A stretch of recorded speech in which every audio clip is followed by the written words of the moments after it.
बिस्मिल्लाहिर्रहमानिर्रहीम। अस्सलाम वालेकुम स्टूडेंट्स। इस नए एपिसोड में हम यूज़र इनपुट्स के बारे में बात करेंगे। प्रोग्रामिंग, पाइथन प्रोग्रामिंग में हम किस तरह यूज़र से इनपुट लेते हैं कंसोल पे और डिफरेंट वैल्यूज़ को हम इंटर करते हैं, फिर उनके डिफरेंट रिजल्ट्स हम प्रोड्यूस करते हैं। तो यहाँ पे हम इनपुट्स के बारे में बात करेंगे, कास्टिंग के बारे में बात करेंगे कि सिंपली इम्प्लिसिट कास्टिंग किस तरह होती है, जैसे इससे पहले वीडियो में मैंने डिस्कस किया था, वो आपके लिए मैंने टास्क दिया था। और इस तरह एक्सप्लिसिट कास्टिंग किस तरह होती है, पेयर कनकैटिनेशन किस तरह होती है स्ट्रिंग्स वगैरह की। तो यहाँ पे सबसे पहले हम इनपुट की बात करते हैं। सपोज़ मैं एक लिख देता हूँ कि फ़र्स्ट नेम। मैं यूज़र से लेता हूँ कि आप मुझे इंटर कर दी स्क्रीन पे अपना first name, inter your first name, ठीक है।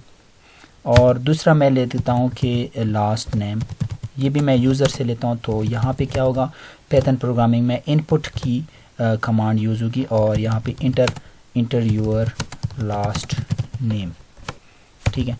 अब हम क्या करते हैं कि प्रिंट करते हैं आपका जो फुल नेम जो बन जाता है, उनको हम प्रिंट करते हैं और वो हमारे पास एक स्ट्रिंग में होगा। तो यूअर फुल नेम इज़, ठीक है। तो हम यहाँ पे क्या करते हैं कि फर्स्ट नेम, ये जो वेरिएबल है, प्लस लास्ट नेम, यहाँ पे टैब दबाएंगे तो ख़ुद भी आ जाएगा कीबोर्ड पे। तो इस स्ट्रिंग को, इस प्रिंट को हम प्रिंट कर देते हैं यहाँ पे। तो यहाँ पे हम क्या कर देते हैं कि फ़र्स्ट नेम, जैसे यहाँ पे स्क्रीन पे इन्होंने शो कर दिया कि इंटर योर फर्स्ट नेम, तो मैं लिख देता हूँ कि मेसमी, ठीक है। और यहाँ पे मैं इंटर दबा देता हूँ, तो यहाँ पे इंटर योर लास्ट नेम, ठीक है। तो ये मैंने दूसरा नाम, लास्ट नेम दबा दिया, इसमें लिख दिया। और ये your full name is Mesmi Abbas. तो इस तरह कोई मुझे ये नाम प्रिंट करके दे देता है, ठीक है। अब एक और कंडीशन हमारे पास इस तरह है कि मेरे पास, मैं नंबर्स भी ले सकता हूँ यूज़र से। मैं कोई नंबर लेता हूँ कि num1 is equal to input enter first number, ठीक है जी। num2 मैं ले लेता हूँ कि इनपुट, और इसके अंदर मैं लिख देता हूँ कि इंटर सेकंड नंबर सपोज़, ठीक है। यहाँ पे हम दो नंबर लेते हैं और हम एक नंबर 3 वेरिएबल बनाते हैं। फिर हम क्या करते हैं, num1 और num2 को हम ऐड करते हैं। तो num1 प्लस num2, इन दोनों को ऐड करते हैं। तो यहाँ पे एक चीज़ नोट करने वाली चीज़ है, वो ये है कि मेरे पास जो नंबर में वैल्यूज़ आएंगे वो स्ट्रिंग वैल्यूज़ में आएंगे। और यहाँ पे जो मैं काम कर रहा हूँ वो कैनकैटिनेशन कर रहा हूँ, लेकिन स्ट्रिंग्स जो नंबर आएंगे वो स्ट्रिंग्स की सूरत में कैनकैटिनेट होंगे, बजाय ये कि वो ऐड होंगे। इस चीज़ को हम प्रैक्टिकली यहाँ पे कर लेते हैं और इसको मैं प्रिंट कर देता हूँ। मैं प्रिंट क्या चीज़ करूँगा, num3 को मैं प्रिंट करूँगा। तो जो बात मैंने करी वो यहाँ पे आपके सामने आ जाएगी कि सपोज़ मैं एक नंबर 12 लेता हूँ और दूसरा नंबर 10 ले लेता हूँ। तो ये आप देख रहे हैं कि 12 और 10, इन दोनों नंबर्स को इन्होंने प्लस नहीं किया, बजाय ये कि इनको क्या कर दिया, कनकैटिनेट कर दिया। अच्छा, अब अगर इन दोनों नंबर्स को मैंने प्लस कराना है, मतलब कि रिज़ल्ट मुझे शो कराना है, तो पहले इन चीज़ों को, नंबर्स को, जो मेरे पास स्ट्रिंग्स में नंबर आते हैं, क्योंकि ये जो इनपुट आपके पास ये सेंटेंस है, ये स्ट्रिंग में आपके पास रिज़ल्ट आएगा, इसकी वैल्यू स्ट्रिंग में स्टोर हो जाएगी, ठीक है। ये स्ट्रिंग फॉर्मेट में इसकी वैल्यू स्टोर हो जाएगी। हमें क्या करना है, इस स्ट्रिंग फॉर्मेट से वैल्यू उठा के इंटीजर में कन्वर्ट करना है, और उस चीज़ को हम कहते हैं कास्टिंग। जो यहाँ पे मैंने हेडिंग में लिखी हुई है कि उसको हम कहते हैं कास्टिंग। अच्छा, कास्टिंग भी दो तरह की होती है। सबसे पहले तो आप कास्टिंग समझ लें। कास्टिंग दो तरह की होती है, एक होती है इम्प्लिसिट कास्टिंग और दूसरी होती है एक्सप्लिसिट कास्टिंग। इसमें मैं आपको एक एग्जांपल देता हूँ। एक मेरे पास वैल्यू है x इज इक्वल टू 12, दूसरा है रिज़ल्ट है y इज इक्वल टू 12.3, ठीक है। अब मेरे पास एक रिज़ल्ट है कि z is equal to x plus y। तो आपके ख्याल में क्या होगा कि 12 और 12 प्लस 12.3, ये दोनों वैल्यूज़ ऐड हो जाएंगे तो ये 24.3 रिज़ल्ट मुझे देंगे, ठीक है। मैं यहाँ पे रिज़ल्ट इसका शो कर देता हूँ। तो ये आप देख रहे हैं कि रिज़ल्ट मुझे 24.3 दे रहे हैं, जो कि फ्लोटिंग वैल्यू या डेसिमल वैल्यू मुझे रिज़ल्ट दे रहा है। वो इस वजह से दे रहा है कि इसमें एक इंटीजर वैल्यू है और दूसरा फ्लोटिंग वैल्यू है, इन दोनों को कंबाइन करके ये फ्लोटिंग रिज़ल्ट मुझे दे रहा है। अब क्वेश्चन ये है कि ये बाय डिफ़ॉल्ट खुद ब खुद इम्प्लिसिट कास्टिंग कर रहे हैं। यहाँ पे कौन सा काम कर रहा है, इम्प्लिसिट कास्टिंग कर रहा है।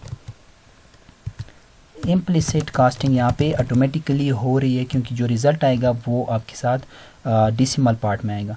लेकिन अगर यही क्वेश्चन है, मुझे ये रिज़ल्ट डेसिमल्स में नहीं चाहिए, मुझे सपोज़ रियल नंबर में चाहिए विदाउट एनी डेसिमल पॉइंट, ठीक है, तो मुझे रिज़ल्ट 24.3 नहीं चाहिए, मुझे रिज़ल्ट 24 चाहिए। तो फिर उस सूरत में हमें क्या करना पड़ेगा?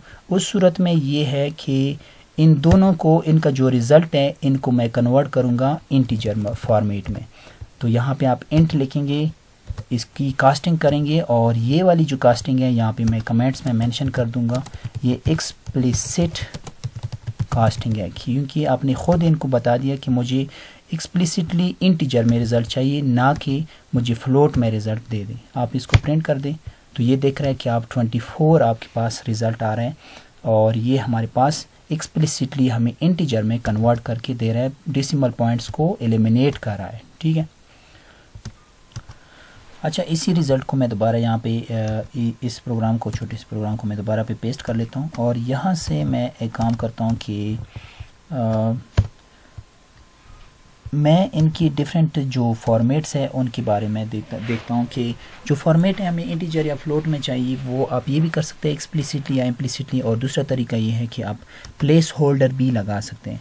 प्लेस होल्डर हमने इससे पहले वीडियो में भी बात की थी कि आप परसेंट के इस तरह की %d, ये एक प्लेस होल्डर है, ये आप लगा सकते हैं, और इसके बाद आप मॉडुलस ऑपरेटर दोबारा लगाएंगे या परसेंट ऑपरेटर, और इसका रिज़ल्ट शो करेंगे, तो ये भी मुझे रिज़ल्ट जो है वो इंटीजर में शो करके देगा। तो ये आप देख रहे हैं कि %d। इसी तरह कंकेटिनेशन, इन चीज़ों से जो प्लेस होल्डर है ये कंकेटिनेशन का काम भी करते हैं। अच्छा, हम यहाँ पे प्लेस होल्डर के बारे में बात कर रहे थे कि प्लेस होल्डर के लिए मैं एक छोटा सा प्रोग्राम लिख देता हूँ, x=name1, और प्लेस होल्डर क्या काम करता है, यहाँ पे %s का भी एक प्लेस होल्डर है, वो क्या करता है कि वो स्ट्रिंग के अंदर ही आपका जो ये लेटर है, जो वैल्यू है, उसको कैनकेटिनेट करता है उसी स्ट्रिंग के अंदर। यहाँ पे मैं x इसके साथ कैनकेटिनेट करता हूँ, तो ये मुझे रिज़ल्ट देगा कि माई नेम इज़ name1, ठीक है। तो आप स्ट्रिंग के साथ ही उसके अंदर ही अगर आप कोई और उसकी वैल्यू, किसी वेरिएबल की वैल्यू आप यहाँ पे लगाना चाहेंगे तो यहाँ पे आप लिख सकते हैं। जैसे मैं लिखता हूँ कि माई एज इज़, ठीक है, यहाँ पे मैं लिख देता हूँ माई एज इज़, और यहाँ पे मैं इसकी कोई वैल्यू लिख देता हूँ कि फॉर एग्ज़ाम्पल मैं 31 लिख देता हूँ, तो मुझे इसका रिज़ल्ट आना चाहिए माई एज इज़ 31। तो इनको हम कहते हैं कि प्लेस होल्डर्स। स्ट्रिंग के लिए भी प्लेस होल्डर्स हैं, ठीक है, और इंटीजर्स के लिए भी है। अच्छा, अब हम बात करते हैं जो ऊपर हमने एक प्रोग्राम लिखा था कि ये प्रोग्राम जो है ये कास्टिंग कर रहे हैं, ये नहीं, इससे ऊपर एक प्रोग्राम था जिनमें नंबर्स जो थे वो कैनकेटिनेट हो रहे थे। लेकिन बात यह है कि हमने नंबर कैनकेटिनेट नहीं करने, और क्योंकि वो स्ट्रिंग में स्टोर हो रहे थे, और इन नंबर्स को हमें क्या करना है, मतलब कि कन्वर्ट करना है किस चीज़ में, ये ऑलरेडी स्ट्रिंग में स्टोर हो रहे हैं, तो इनको हमें कन्वर्ट करना है किस चीज़ में, इंटीजर में। तो यहाँ पे एक्सप्लिसिटली आप कन्वर्ट करेंगे इंटीजर में, या तो पहले आप ये काम कर दें कि यहाँ पे इंटीजर में कन्वर्ट कर दें, ठीक है, और फिर जब ये इंटीजर फर्स्ट नंबर 1 और नंबर 2 ये दोनों ऐड हो जाएंगे तो ये आपके पास रिज़ल्ट में आ जाएंगे। यहाँ पे मैं प्रिंट कर देता हूँ, इसको मैं लिख देता हूँ 23, और दूसरा लिख देता हूँ कि 12। तो ये आप देख रहे हैं कि इन दोनों नंबर्स को 23 और 12 को इन्होंने ऐड कर दिया, और ये रिज़ल्ट हमारे पास आ गया 35। ये तभी ऐड हो गए कि जब यहाँ पे जो नंबर्स है वो इंटीजर्स में एक्सप्लिसिटली हमने कन्वर्ट कर दिए। अगर हम ये एक्सप्लिसिटली कन्वर्ट ना करते तो ये फिर एडिशन वाली ये जो ऑपरेशन है ये परफॉर्म ना होता।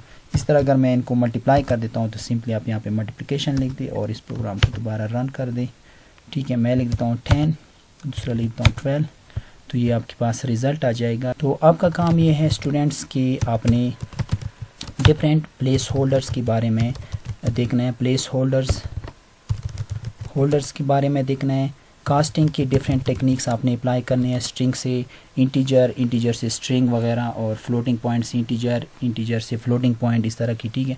फिर कैनकेटिनेशन करनी है, और इसी तरह आपने डिफरेंट वैल्यूज़ और डिफरेंट रिजल्ट्स आपने प्रिंट करने हैं। ये आपका छोटा सा एक असाइनमेंट है। उम्मीद है आपको लेक्चर पसंद आएगा। Thank you so much.